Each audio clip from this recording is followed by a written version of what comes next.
স্বাদটা খুব একটা বিদঘুটে লাগে না, আমার খুব ভালো লাগে না আসলে। আমার ডিফারেন্ট চায়ের খাওয়ার অভিজ্ঞতা বা এটা আছে, এটা দেখা মাত্রই খুব আগ্রহের সাথে নিলাম, তো 2 চুমুক দিয়েছি, আমার কাছে খুব মন্দ লাগে না। আর এটার সাথে যদি আমরা দুধ চায়ের মতো ওই রকম কম্পেয়ার করি, সেটা আমাদের জন্য বোকামি হবে। যদি আমরা হেলথ নিয়ে ভাবি তাহলে এটা আমাদের জন্য ঠিকঠাক। একটু গরমে বা শীতে এরকম চা আমাদের জন্য মন্দ না। জাস্ট মনে হচ্ছে যে গরম কিছু, যেমন আদা পানি হতে পারে, এরকম কিছু একটা আলাদা টেস্ট। জিনিসটা খারাপ না, ভালোই লাগলো। স্বাদটা কেমন? স্বাদটা নর্মাল চাই, যেমন আমার লিকারে একটা তিতা তিতা ভাব লাগে, কিন্তু এটাতে তিতা এমন ভাব নাই। আমরা যেমন চিনিতে খাই, চিনিতে অনেক ফ্যাট থাকে, চিনিতে আমরা অনেক স্বাস্থ্যের জন্য ক্ষতিকর, বাট এইটা আমার মনে হচ্ছে না স্বাস্থ্যের জন্য ক্ষতিকর হবে। এটা ন্যাচারাল একদম। জি, স্বাদটা কিরকম স্বাদ আছে? স্বাদটা আসলে মানে এটা কিছুটা গ্রিন টির মতোই, বলে বোঝানো যাবে না, আপনি চাইলে খেয়ে দেখতে পারেন। 300 টাকাতে শুরু করে 30,000 টাকা পর্যন্ত আছে। সবচেয়ে দামি যে বাসটা আছে সেটা এটা গুয়াডুয়া অ্যাঙ্গিস্টিফোলিয়া। এটা আরেকটা নাম আছে আয়রন ব্যাম্বো, মানে লৌহ বাঁশ বলা হয়, এবং এটা পৃথিবীর র্যাঙ্কিংয়ে 3rd লার্জেস্ট বাঁশ বলা হয় এটাকে।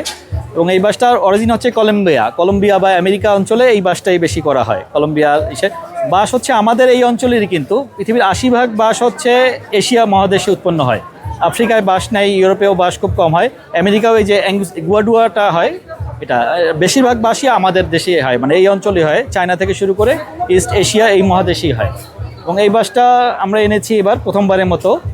এই বাসটার অনেকেই আগ্রহ প্রকাশ করছে। কাজ হচ্ছে আয়রন কনস্ট্রাকশনে খুব কাজে লাগে। আয়রন ব্যাম্বো নামটা শুনেই তো বুঝতে পারছেন যে আয়রন ব্যাম্বো। এটার প্রসেসটা এখানে আমি করছি হচ্ছে যে বাঁশের পাতা জাস্ট পরিষ্কার করে রোদে শুকাইছি। আমরা কারো লং টাইম ব্যবহার করবো তাই রোদে শুকিয়েছি। যদি আপনি লং টাইম ব্যবহার করতে না চান ফলিকের জন্য, কাঁচা পাতাও আপনি চা বানিয়ে খেতে পারেন, কোনো সমস্যা নেই। আমরা জাস্ট এটাকে কেটে পানির সাথে জাল দিচ্ছি, আর কিছুই না। এটাই প্রসেস। না, এটা উইদাউট সুগার, কোনো চিনি বা গুড় কিছুই ব্যবহার করা হয় না। স্বাদটা হচ্ছে ভাতের মারের মতো, একটু হালকা হলদে টাইপের হয়। গ্রিন টির বিকল্প হিসাবে এটা ব্যবহার করা যেতে পারে। এটা জাল যতক্ষণ বলতে মানে পানি যতক্ষণ বলক উঠতেছে ততক্ষণ পর্যন্ত জাল দিয়ে হয়ে যায়। মানে বেশি জাল দিতে হবে এরকম না, জাস্ট আমরা সাধারণ চা যেরকমভাবে বানাই এক্স্যাক্টলি সেভাবে বানাচ্ছি এটা। জি, এটা পরিবেশন করে খেলে ভালো।